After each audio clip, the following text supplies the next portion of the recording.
الحمدللہ رب العالمین والصلاة والسلام علی سید الانبیاء والمرسلین اما بعد فاعوذ باللہ من الشیطان الرجیم بسم اللہ الرحمن الرحیم وَكَذَلِكَ نُرِي إِبْرَاهِيمَ مَلَكُوتَ السَّمَاوَاتِ وَالْأَرْضِ وَلِيَكُونَ مِنَ الْمُوقِنِينَ آمنت باللہ صدق اللہ العظیم وبلغنا رسولہ النبی الکریم ونحن علی ذلک لمن الشاہدین والشاکرین والحمد للہ رب العالمین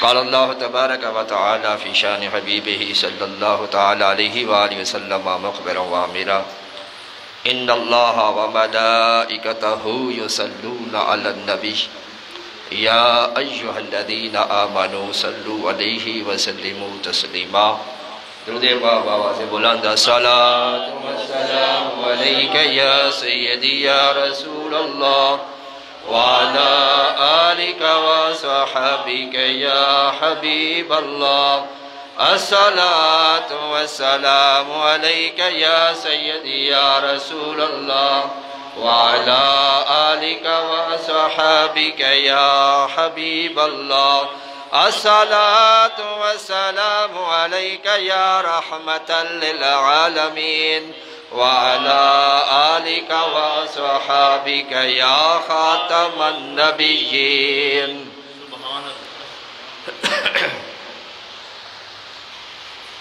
آج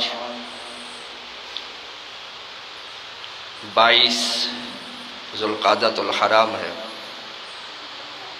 22 ہے جی 26 ذوالقعدہ ہے اور 3 دن کے بعد ذوالحجۃ الحرام کا مقدس مہینہ انشاءاللہ شروع ہو جائے گا اور ذوالحجۃ الحرام جو حرمت والے 4 مہینوں میں سے ایک مہینہ ہے اور احادیث کے اندر روایات کے اندر واقعات کے اندر اس کی بڑی فضیلت عظمت اور برکت جو ہے وہ بیان کی گئی ہے۔ ایک مرتبہ سیدنا سفیان ثوری رحمۃ اللہ علیہ بصرہ کے قبرستان سے گزرے تو آپ نے ایک قبر میں سے نور کی شعاعیں نکلتی ہوئی دیکھی۔ آپ کو بڑا تعجب ہوا۔ حاطف غیب سے آواز آئی کہ اے سفیان اگر تم بھی ذوالحجۃ الحرام کے ابتدائی 9 دن روزے رکھو گے تو تمہاری قبر سے بھی اسی طرح نور کی شعاعیں نکلا کریں گے۔ مطلب یہ کہ وہ قبر والا یہ 9 روزے رکھتا ہوگا اور اس کی فضیلت کو بیان کیا گیا۔ روایت میں آتا ہے جس نے اس کے 1 دن کا روزہ رکھا اللہ تبارک و تعالی اس کے لیے جنت میں ایسا درخت لگائے گا جس کا پھل انار سے چھوٹا سیب سے بڑا ہوگا، وہ شہد سے میٹھا اور خوش ذائقہ ہوگا۔ اور روایت میں آتا ہے کہ جس نے پہلی ذوالحجہ کا روزہ رکھا، جیسا کہ امید ہے کہ یہ منگل کو پہلا دن ہوگا ذوالحجہ کا اس سال 1444 ہجری، تو جس نے پہلی ذوالحجہ کا روزہ رکھا گویا اس نے 36,000 مرتبہ قرآن پاک ختم کیا، اور جس نے اس کی 6 کا روزہ رکھا 6 تاریخ کا روزہ رکھا اللہ تعالیٰ اسے 6,000 شہیدوں کا ثواب عطا فرمائے گا۔ اور حضور نبی کریم صلی اللہ تعالیٰ علیہ وآلہ وسلم نے ارشاد فرمایا جو عرفہ کا روزہ رکھتا ہے 9 ذوالحجہ کا روزہ رکھتا ہے فرمایا اللہ تعالیٰ اس کے 1 سال قبل اور 1 سال بعد کے گناہوں کو مٹا دیتا ہے، اور فرمایا کہ یہ عرفہ کا روزہ 1000 روزوں کے برابر ہے۔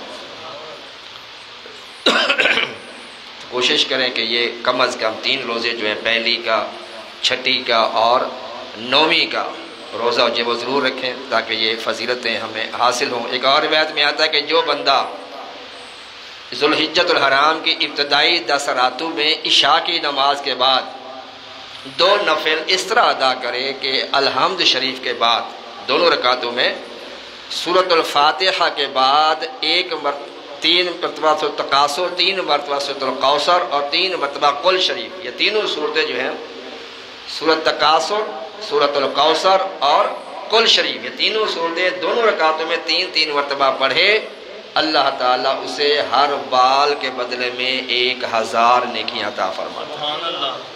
تو بڑی اس کی برکتیں ہیں، بڑی اس کی فضیلتیں ہیں، کوشش کریں اور بھی اس کے فضائل و برکات ہے۔ اللہ تبارک و تعالی ہمیں اس ماہ مقدس میں زیادہ سے زیادہ نیکیاں کرنے کی توفیق عطا فرمائے۔ سورۃ انعام کی آیت نمبر 75 تلاوت کی ہے، جس میں اللہ تبارک و تعالی ارشاد فرماتا ہے وَكَذَلِكَ نُرِي إِبْرَاهِيمَ مَلَكُوتَ السَّمَاوَاتِ وَالْأَرْضِ، اور اسی طرح ہم ابراہیم علیہ السلام کو دکھاتے ہیں زمین و آسمان کی بادشاہت، وَلِيَكُونَ مِنَ الْمُوقِنِينَ، اس لیے کہ وہ عین الیقین والوں میں سے ہو جائے۔ اللہ تعالیٰ نے سیدنا ابراہیم علیہ السلام کو تمام نشانیاں اور عجائبات دکھائے، حتیٰ کہ اللہ تعالیٰ نے ان کو عرش الہی اور اپنی کرسی کا معائنہ بھی عطا فرمایا، اور 7 زمینوں کے اندر جو مخلوق ہے سب کو ان پر زہر فرما دیا، یعنی 7 آسمانوں میں جو کچھ ہے، 7 زمینوں میں جو کچھ ہے، اللہ تعالیٰ نے سیدنا ابراہیم علیہ السلام پر بالکل ظاہر فرما دیا، عیاں فرما دیا۔ اسی دوران سیدنا ابراہیم علیہ السلام نے ایک شخص کو دیکھا کہ وہ گناہ کر رہا تھا، تو سیدنا ابراہیم علیہ السلام نے اس کے خلاف دعا کر دی، وہ شخص ہلاک ہو گیا۔ دوسری طرف نگاہ اٹھی، دیکھا کہ اور ایک شخص گناہ کر رہا ہے، ابراہیم علیہ السلام نے اس کے بھی خلاف دعا کر دی، وہ بھی ہلاک ہو گیا۔ تیسری طرف آپ نے ایک شخص کو گناہ کرتے دیکھا تو آپ دعا کرنے والے تھے کہ اللہ تعالیٰ نے ارشاد فرمایا اے میرے پیارے خلیل علیہ السلام، میری مخلوق کے خلاف دعا نہ کرو، کیونکہ میرے بندے جو ہیں وہ 3 طرح کے ہیں، 3 قسم کے بندے ہیں۔ ایک وہ بندے جو گناہ کریں گے پھر معافی مانگیں گے مجھ سے تو میں ان کو معاف کر دوں گا، ان کا گناہ ختم کر دوں گا، ان کی بخشش کر دوں گا۔ دوسری قسم کے وہ لوگ ہیں کہ جو گناہ تو کریں گے لیکن توبہ نہیں کر پائیں گے، ان کی اولاد نیک ہوگی، ان کی اولاد جو ہے وہ ان کے لیے بخشش کی دعا مانگے گی، معافی کی دعا کرے گی۔ اللہ فرماتا ہے کہ اے پیارے خلیل، ان کی اولاد کی دعا کی برکت سے میں ان کو معاف کر دوں گا۔ تیسری قسم کے وہ لوگ ہیں کہ جو گناہ کریں گے لیکن توبہ نہیں کریں گے، بغیر توبہ کے مر جائیں گے، اور ان کی کوئی اولاد بھی نہیں ہوگی دعا کرنے والی ہو، اور ایسی اولاد ہوتی بھی ہے، باپ مر جائے ماں مر جائے تو وہ بد نصیب ایسے ہوتے ہیں جنازہ پڑھنے کے فوری بعد جنازہ اٹھا لیتے ہیں، کہتے ہیں اب دعا نہیں مانگنی، کہ جنازے کے بعد دعا کرنا جائز نہیں ہے، معاذ اللہ۔ ایسی اولاد بھی ہوتی ہے۔ نیک اولاد وہ ہوتی ہے جو ماں باپ کو ان کی زندگی میں بھی حسن سلوک سے پیش آتی ہے اور ان کے مرنے کے بعد ان کے لیے استغفار کی دعائیں کرتی رہتی ہے۔ میرے آقا نے فرمایا او ولد صالح یدعو لہ، نیک اولاد ہوتی ہی وہی ہے جو اپنے ماں باپ کے لیے بخشش کی دعا کرتی ہے۔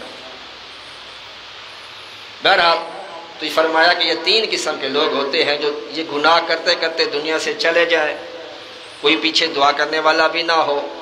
اللہ فرماتا ہے پھر میں اس تیسری قسم کے لوگوں کے ساتھ جو چاہوں وہ کروں گا، چاہوں تو ان کو عذاب دوں گا، چاہوں تو ان کو معاف کر دوں گا۔ اس کی منشا ہے، وہ اللہ الصمد ہے، بے نیاز ہے، کوئی پوچھنے والا اس کو نہیں ہے، مالک کل ہے۔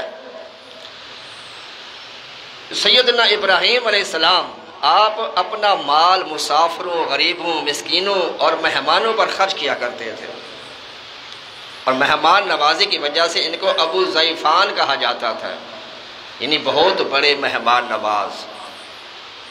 اور ان کے مہمان نوازی کے بے شمار واقعات ہیں، روایات میں ملتے ہیں، قرآن پاک میں بھی ان واقعہ موجود ہے مہمان نوازی کا۔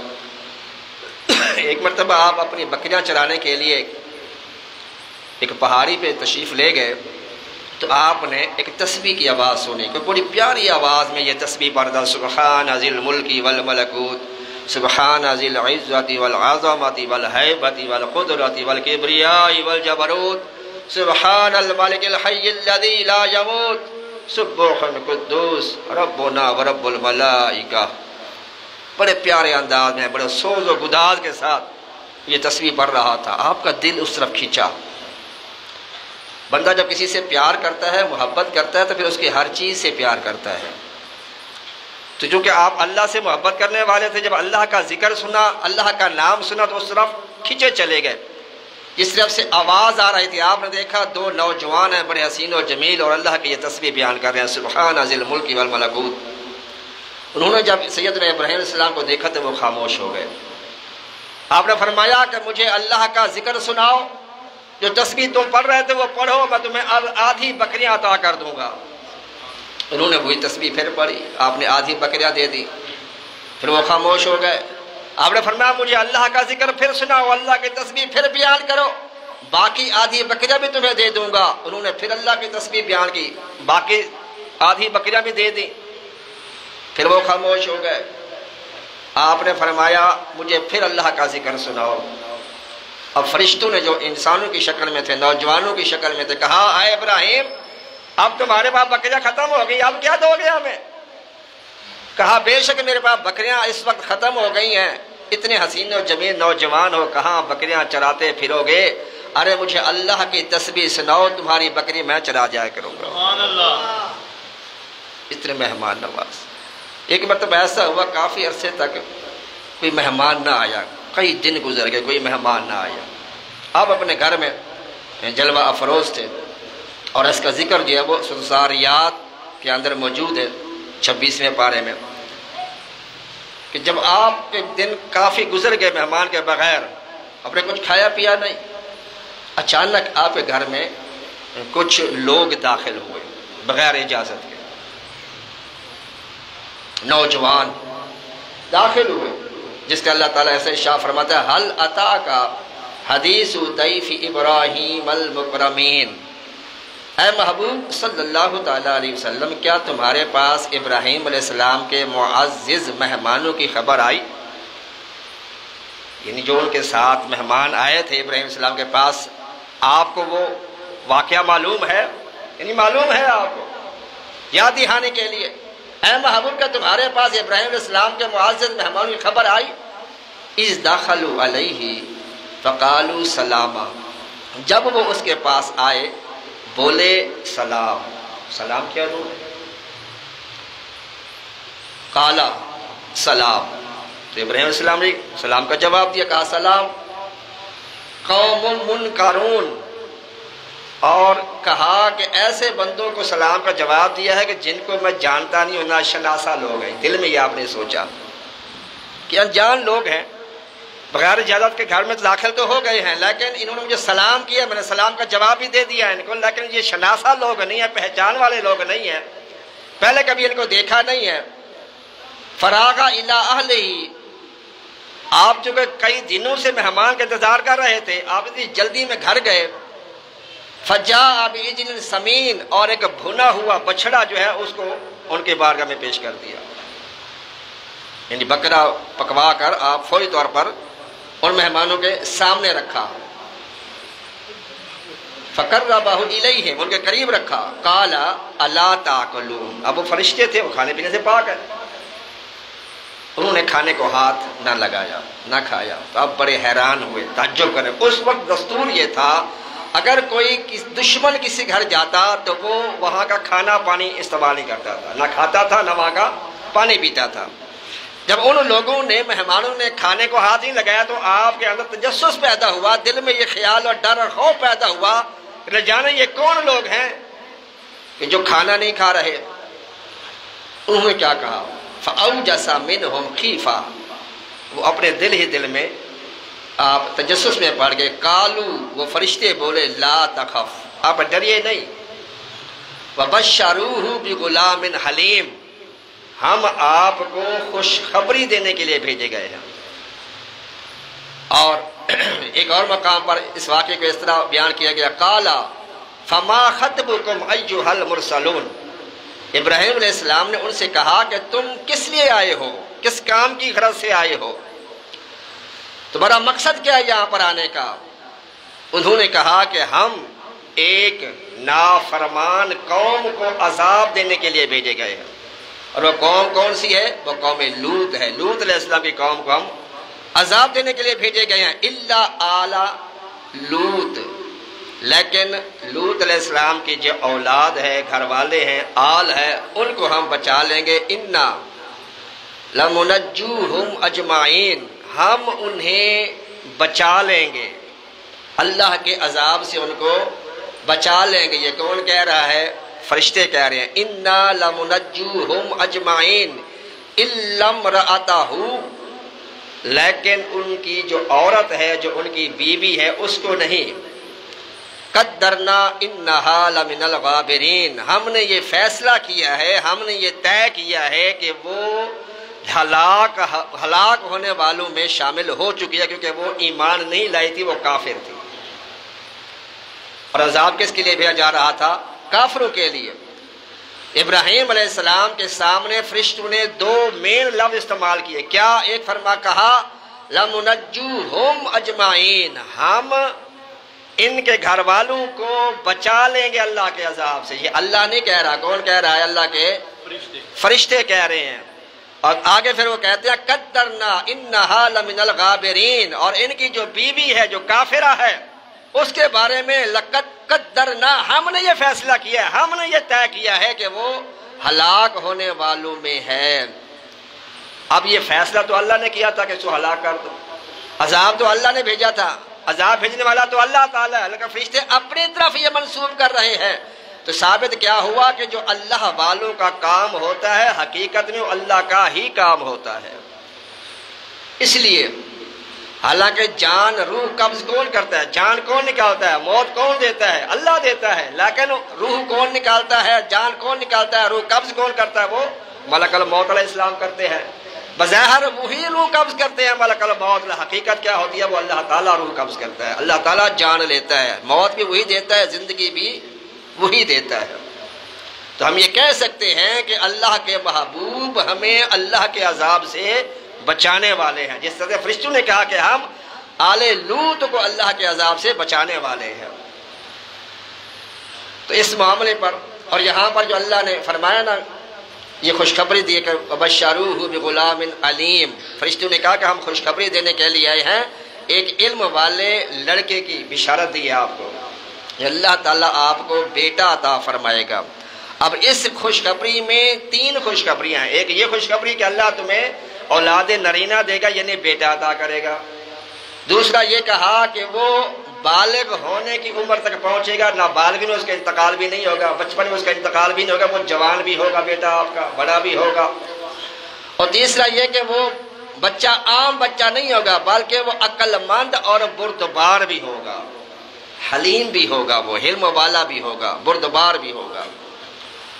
اب یہ دو باتوں کے لیے ان کو بھیجا گیا، ایک کیا؟ قوم کو عذاب دینے کے لیے، دوسرا ان کو بیٹے کی خوشخبری کے لیے کہ آپ کا بیٹا اللہ تعالیٰ جو ہے وہ عطا کرے گا آپ کو۔ جب عذاب کا ذکر سنا تو سورۃ ہود کے اندر آتا ہے، انہوں نے کہا کہ انا ارسلنا الی قوم لوط، کہ ہم لوط علیہ السلام کی قوم کو عذاب دینے کے لیے بھیجے گئے ہیں۔ اس پر سیدنا ابراہیم علیہ السلام ان سے جھگڑنے لگے۔ یجادلونا فی قوم لوط، لوط علیہ السلام کی قوم کے معاملے وہ مجادلہ کرنے لگے، یعنی سوال اور کلام کرنے لگ گئے۔ آپ کا منشا یہ تھا کہ جتنی دیر میں ان سے کلام کروں گا، سوال کروں گا، اتنی دیر ان کو توبہ کی ہو سکتا توفیق مل جائے، وہ لوگ اپنے گناہوں سے باز آ جائے۔ لوط علیہ السلام قوم ایسی بدبخت قوم تھی کہ وہ لوگ مردوں کے ساتھ بدفعلی کیا کرتے تھے، لوٹی عمل کیا کرتے تھے، اور پھر ان پر اللہ تعالیٰ نے پتھروں کا عذاب جو وہ نازل فرمایا، اور میرے آقا صلی اللہ علیہ وسلم نے اسے سختی سے منع فرمایا اس عمل سے۔ اللہ تعالیٰ ہم سب کو اس سے محفوظ رکھے۔ لیکن یہ ہماری بدقسمتی کہ ہمارے اسلامی معاشرے کے اندر، ہمارے پاکستان کے اندر ویسے قانون پاس ہو رہے ہیں ہم جنس پرستی کے حوالے سے، اللہ تعالیٰ ہمیں سمجھ عطا فرمائے۔ تو لوگ اللہ کی قوم کے بارے میں وہ جھگڑنے لگے فرشتوں سے، تو انہوں نے یہی کہا کہ اے اللہ کے نبی علیہ السلام، ہمیں اللہ تعالیٰ نے حکم دیا ہے اور یہ عذاب ٹلنے والا نہیں ہے، ان کو عذاب پہنچ چکے گا، یہ تقدیر اٹل ہے، یہ فیصلہ ہو چکا ہے۔ اور پھر آپ نے ان سے یہ کہا اگر اس قوم میں 50 بندے مسلمان ہو پھر بھی عذاب دو گے؟ کہا کہ وہ 50 بندے ہوں گے تو پھر بھی عذاب نہیں دیں گے۔ اچھا اگر 40 بندے ہوں؟ کہا 40 بندے ہو پھر بھی ہم ان کو عذاب نہیں دیں گے۔ اچھا اگر 30 ہوں؟ کرتے کرتے ایک تک آ گئے۔ ابراہیم علیہ السلام اگر ان میں سے کوئی ایک بندہ بھی مومن ہوا پھر بھی عذاب دو گے؟ انہوں نے کہا اگر ایک بندہ بھی مومن ہوگا تو ہم عذاب نہیں دیں گے۔ تو کہا لوط علیہ السلام ان میں موجود ہیں۔ لوط علیہ السلام اس قوم میں، وہ اللہ کے نبی ہے، مومن ہے، اللہ کے نبی ہے وہ۔ تو انہوں نے کہا کہ ہم حضرت لوط علیہ السلام اور ان کے گھر والوں کو اس بستی سے باہر لے جائیں گے، بستی سے باہر نکال کے پھر اس بستی والوں پر اللہ کا عذاب ڈال۔ جہاں اللہ کا نبی ہوتا ہے وہاں پر پھر عذاب کم آیا کرتے ہیں، اللہ تعالیٰ اپنے نبی کو ہٹا لیتا ہے وہاں سے۔ اس امت پر بھی اجتماعی عذاب اس وجہ سے نہیں آتا، اللہ فرماتا ہے ما کان اللہ لیعذب وانت فیہم، اے محبوب صلی اللہ علیہ وسلم میں انہیں عذاب کیسے دے دوں؟ آپ ان کے اندر جلوہ فروز ہیں، آپ ان کے اندر موجود ہیں، میں کیسے؟ حال تک ابو جہل کھانے کعبے کا غلاف پکڑ کر کہا کرتا تھا وَيَقُولُونَ مَتَىٰ هَٰذَا الْوَعْدُ إِن كُنتُمْ صَادِقِينَ، اے محمد صلی اللہ علیہ وسلم اگر تم سچے ہو تو لے آؤ عذاب۔ کھانے کعبے کا غلاف پکڑ کر ابو جہل چیلنج کرتا تھا حضور پاک کو کہ اے محمد اگر تم سچے ہو تو لے آؤ عذاب اگر ہم جھوٹے ہیں تو۔ لیکن اللہ تعالیٰ عذاب نہیں بھیجا تھا، کیوں؟ وَمَا كَانَ اللَّهُ لِيُعَذِّبَهُمْ وَأَنتَ فِيهِمْ، محبوب آپ کے ہوتے ہوئے میں ان کو عذاب کیسے دوں؟ یہ حضور پاک کے جس میں اقدس کی برکت ہے کہ اجتماعی طور پر اس زمانے والوں پر عذاب نہیں آتا۔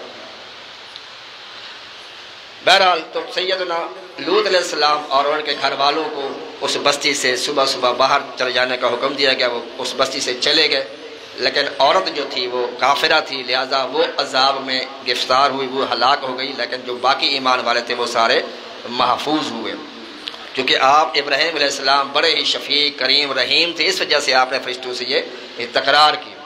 اور جب یہ خوشخبری دی بیٹے کے حوالے سے تو اس کے پردے میں جو آپ کی جو بیوی تھی حضرت سارہ رضی اللہ تعالیٰ، ان کی اولاد نہیں تھی، اور ان کی عمر اس وقت جو تھی تقریباً،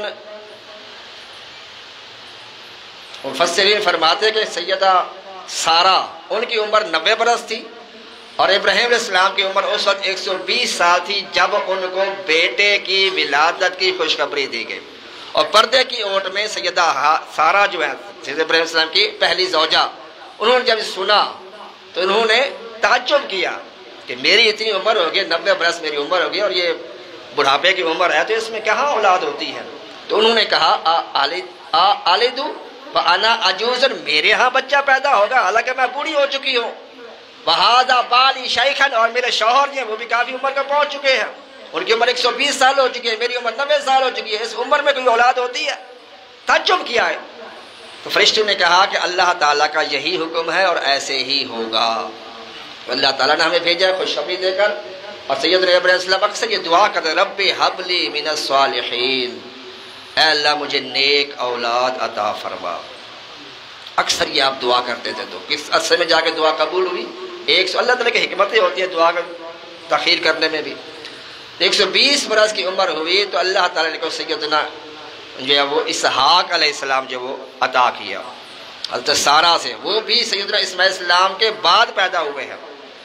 حضرت سارہ جب یہ ہجرت کر کے سیدنا ابراہیم علیہ السلام اپنی قوم کو سمجھانے کے بعد جب نہیں سمجھی، آپ کی قوم تقسیم تھی، کوئی بتوں کی پوجا کرتی تھی، کوئی سورج کی پوجا کرتی تھی، کوئی چاند کی، کوئی ستاروں کی، تو جو جس کو پوچھتا تھا اس کے حوالے سے سب کو آپ نے لاجواب کر دیا، پھر بھی قوم آپ کی بات کو نہیں مانی، پھر آپ وہاں سے ہجرت کر کے مصر کی طرف روانہ ہو گئے۔ تو راستے میں ایک بادشاہ تھا بڑا ظالم قبطی بادشاہ، وہ جس مرد کے ساتھ شوہر کے ساتھ جس کی بیوی حسین و جمیل ہوتی، وہ مطالبہ کرتا شوہر سے کہ اس کو طلاق دے دو، اگر وہ طلاق دے دیتا ٹھیک، اگر طلاق نہ دیتا تو وہ شوہر کو قتل کر دیتا بادشاہ، اور اس عورت پر قبضہ کر لیتا تھا۔ تو سیدنا ابراہیم السلام اپنی زوجہ سیدہ سارہ بڑی حسین و جمیل خاتون تھی، وہ ساتھ جا رہے ہیں تو ان کے کارندے جو تھے انہوں نے بتایا بادشاہ کہ اس طرح میاں بیوی کا جوڑا جا رہا ہے، تو انہوں نے کہا جاؤ ان سے پوچھو کون ہے یہ، اور پکڑ کے لے آؤ اس عورت کو۔ تو سیدنا ابراہیم علیہ السلام کو جب پتہ لگا تو آپ نے اپنی زوجہ سے کہا، حضرت سارہ رضی اللہ عنہا، کہ تم جب بادشاہ کے پاس جاؤ گی، اس کا یہ طریقہ ہے کہ بہن بھائی اگر جا رہی ہوں تو وہ بہن نہیں چھینتا تھا، میاں بیوی جا رہی ہوں، پتہ لگتا ہے یہ میاں بیوی ہیں تو پھر وہ بیوی کو چھین لیتا تھا، لہذا تم نے یہ نہیں کہنا کہ میں ان کی بیوی ہوں، یعنی ابراہیم علیہ السلام کی بیوی نہیں کہنا، بلکہ کیا کہنا ہے کہ میں ان کی بہن ہوں، میں کیا ہوں۔ یہ آپ نے اس وجہ سے کہا کہ یہ نسبی لحاظ سے نہیں کہا بہن کا رشتہ، بہن کا نکاح ہوتا ہی نہیں ہے، اس سے آدم السلام کے زمانے میں تھا جب یہ بہن بھائی کا رشتہ ہوا تھا انسانی تقاضے کے مطابق اس کو پڑھانے کے لیے، اس کے بعد یہ بہن بھائی کا رشتہ جو ہے وہ حرام کر دیا گیا، تو آپ نے اس وجہ سے اس کو کہا کہ میری بہن، یہ ان کی چچا زاد بہن تھی، سارہ جو ہے یہ حضرت ابراہیم علیہ السلام کے چچا ہاران کی، ہاران بھی بہت فروش تھا، تو ان کی یہ بیٹی سارہ ہے، تو چچا زاد بہن ہے، آج بھی ہم کزن کو بہن کہتے تھے، لیکن انہوں نے یہ نسبی لحاظ سے نہیں کہا بلکہ یہ اسلامی لحاظ سے کہا، یعنی انما المؤمنون اخوۃ، مومن آپس میں کیا ہے، بھائی بھائی ہیں۔ تو وہ گئیں اور ان کے پاس، تو بادشاہ نے ان کی طرف جب ان کو دیکھا اس جماعت، تو ان کی طرف اپنا ہاتھ بڑھانے کی کوشش کی، تو اس کا ہاتھ شل ہو گیا، مفلوج ہو گیا ہاتھ اس کا، اور اس کے گلے کے اندر سانس اٹکنے لگ گیا، مرنے کے قریب ہو گیا، تڑپنے لگا وہ، تو اس نے کہا کہ بی بی میرے لیے دعا کرو، میں تمہیں کچھ نہیں کہوں گا، میں ٹھیک ہو جاؤں۔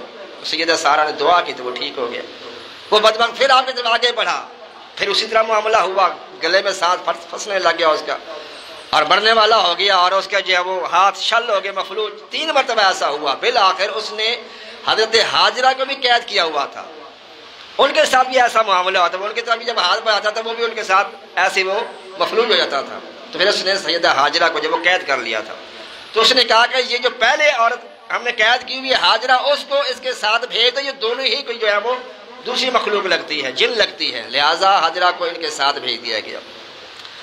اور ادھر سیدنا ابراہیم نماز ادا فرما رہے تھے، نماز کے بعد پھر ان کو بتایا کہ میں گئی تو اس طرح معاملہ ہوا، پھر اس نے یہ عورت جو ہے یہ حاجرہ مجھے تحفے کے طور پر جو ہے وہ میری خادمہ کے طرف مجھے دی ہے، تو چلتے رہے، سفر کرتے رہے، اپنے منزل مقصود تک پہنچے، تو وہاں پر سر کی اولاد نہیں تھی، تو انہوں نے کہا کہ سرتاج اتنا عرصہ ہو گیا اولاد نہیں ہے، تو آپ اسی خاتون سے نکاح کر لیں، ہو سکتا ہے اسی سے اللہ نے ایک اولاد دے دے ہمیں۔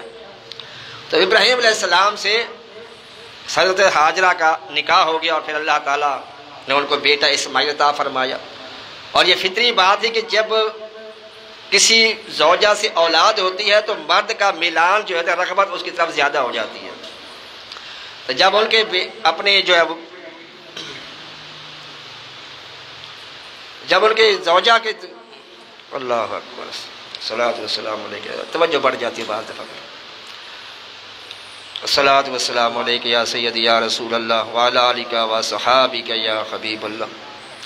تو پھر انہوں نے سیدہ حاجرہ کو جب دیکھا کہ یہ جو سیدنا ابراہیم کی وہ میلان ہے، ان کی طرف رغبت زیادہ ہے، تو انہوں نے حضرت ابراہیم علیہ السلام سے سارہ نے کہا کہ آپ ان ماں بیٹے کو مجھ سے دور لے جائیں، اور اللہ تعالیٰ کی حکمت بھی تھی اس میں، یہ سبب بن گیا، تو ابراہیم علیہ السلام کو اللہ تعالیٰ نے حکم دیا کہ ان کو مکہ مکرمہ میں چھوڑ آؤ، تو پھر دونوں ماں بیٹے کو سیدنا ابراہیم السلام لے کے گئے جہاں خانہ کعبہ موجود ہے، وہاں پر اس خانہ کا تعمیر تو نہیں تھا، یعنی ایک جگہ تھی وہاں پر ان کو بٹھا دیا، واپس جانے لگے تو انہوں نے دامن تھام لیا کہ سرتاج مجھے آپ اکیلے چھوڑ کے جہاں کہاں جا رہے ہیں، خاموش رہے، 3 مرتبہ پوچھا، 4تھی مرتبہ پوچھنے پر یہ کہا کیا آپ کو اللہ تعالیٰ نے حکم دیا کہ ہمیں یہاں چھوڑ جائیں؟ انہوں نے کہا ہاں مجھے اللہ تعالیٰ نے حکم دیا ہے۔ انہوں نے کہا جب اللہ نے آپ کو حکم دیا تو اللہ تعالیٰ ہمیں ضائع نہیں کرے گا۔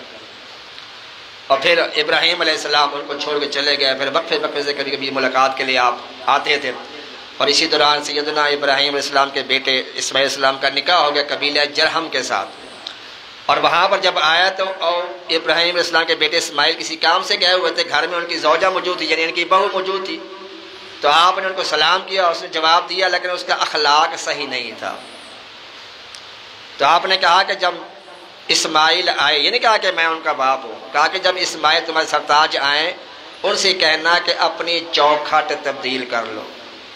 وہ آئے، اپنے والد کی خوشبو کو پا کے پوچھا کوئی آیا تھا؟ کہا ہاں اس طرح کے بزرگ آئے تھے، اور اس طرح جو انہوں نے بات کی ہے کہ اپنی چوکھٹ جو ہے بدل لو، تو آپ نے کہا چوکھٹ بدلنے کا مطلب یہ کہ میں تجھے چھوڑ دوں، لہٰذا آپ نے اس کو چھوڑ دیا، پھر اس سے بعد دوسرا نکاح کر لیا اسماعیل علیہ السلام نے، پھر وہ ابراہیم علیہ السلام ملاقات کے لیے، اس کا تو نے بڑے اچھے برتاؤ کا حسن سلوک کا مظاہرہ کیا، اخلاقی سے وہ ملاقات کی اس نے، تو پھر کہا کہ بیٹی جب وہ آئے تمہارا شوہر کہنا کہ اس چوکھٹ کو تم نے نہیں بدلنا، یہ چوکھٹ مضبوطی سے پکڑے رہو۔ تو آپ نے کہا جانتی وہ کون تھے؟ وہ میرے باپ سیدنا ابراہیم علیہ السلام تھے۔ یہ فیضان نظر تھا یا کہ مکتب کی کرامت تھی، یہ فیضان نظر تھا یا کہ مکتب کی کرامت تھی، سکھائے کس نے اسماعیل کو آداب فرزندی۔ اور پھر کافی جب ان کو چھوڑ کے چلے گئے تھے سیدنا ابراہیم علیہ السلام، تو انہوں نے دور جا کر ایک گھاٹی پہ کھڑے ہو کر اللہ کی بارگاہ میں عرض کیا، ربنا انی اسکنت من ذریتی بوادی غیر ذی زرع عند بیتک المحرم، اے میرے رب عز و جل، میں نے اپنی کچھ اولاد تیرے عزت والے گھر کے پاس ٹھہرا دیا ہے۔ ربنا لیقیموا الصلاۃ فاجعل افئدۃ من الناس تہوی الیہم، تاکہ یہ لوگ نماز کو قائم کر سکیں اور تو لوگوں کے دل ان کی طرف میل کر دے۔ وارزقہم من الثمرات لعلہم یشکرون، اور انہیں پھلوں سے رزق عطا فرما تاکہ وہ شکر گزار ہو جائیں۔ اور یہ ابراہیم علیہ السلام کی دعا کی قبولیت کا یہ اثر ہے کہ آپ وہاں پر جائیں تو دنیا کے جہاں بھر کے جو پھل ہے آپ کو حرمین طیبہ میں مل جاتے ہیں۔ ہمارے ملک میں وہ پھل نہیں ہوتے دنیا بھر کے، لیکن وہاں پر جائیں حرمین طیبین میں، مکہ شریف میں، تو ہر ملک کا پھل آپ کو وہاں اللہ تعالیٰ عطا فرما دیتا ہے۔ جو جاتے ہیں کھاتے ہیں ماشاءاللہ اس سے بڑی برکتیں ہوتی ہیں، اکیلا ہی معاشرہ سبحان اللہ۔ اللہ تعالیٰ ہم سب کو وہاں کا یہ پھل بھی کھانے کی توفیق عطا فرمائے۔ تو سیدنا ابراہیم علیہ السلام ایک مرتبہ جو آپ، اور جب کہ مثال کا وقت قریب ہے ابراہیم علیہ السلام کے، تو ملک الموت علیہ السلام سے یہ کہا، ملک الموت مجھے ایک بات بتاؤ، کیا کوئی خلیل، کوئی دوست اپنے دوست کی جان لیتا ہے؟ تو میری جان نکالنے آئے ہو، اللہ تو میرا دوست ہے، میں اس کا دوست ہوں، اس نے مجھے اپنا خلیل بنایا ہے، تو کیا دوست اپنے دوست کی جان لیتا ہے؟ تو ملک الموت علیہ السلام نے اللہ سے عرض کیا، یا اللہ تیرا خلیل تو اس طرح کہہ رہا ہے، کیا کوئی دوست کی جان لیتا ہے؟ تو اللہ تعالیٰ نے ارشاد فرمایا، میرے خلیل سے کہو کیا کوئی دوست کی ملاقات کو برا جانتا ہے؟ تمہیں اپنی ملاقات کے لیے بلا رہا ہوں، میرے پاس آؤ، مجھ سے ملاقات کرو۔ میرے آقا فرماتے ہیں یہ موت جو ہے یہ پل ہے، بندے کو اللہ سے ملا دیتی ہے۔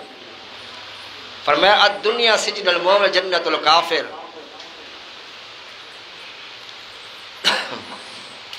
سیدنا ابراہیم علیہ نبینا علیہ الصلوۃ والسلام کی عمر مبارک جب 175 سال ہوئی تب آپ کا جو وہ وصال ہوا، اور سیدہ سارہ جو ہیں ان کی عمر غالباً 120 سال تھی یا 130 سال تھی، اس میں 135 سال کی عمر میں آپ نے جو وہ وصال فرمایا۔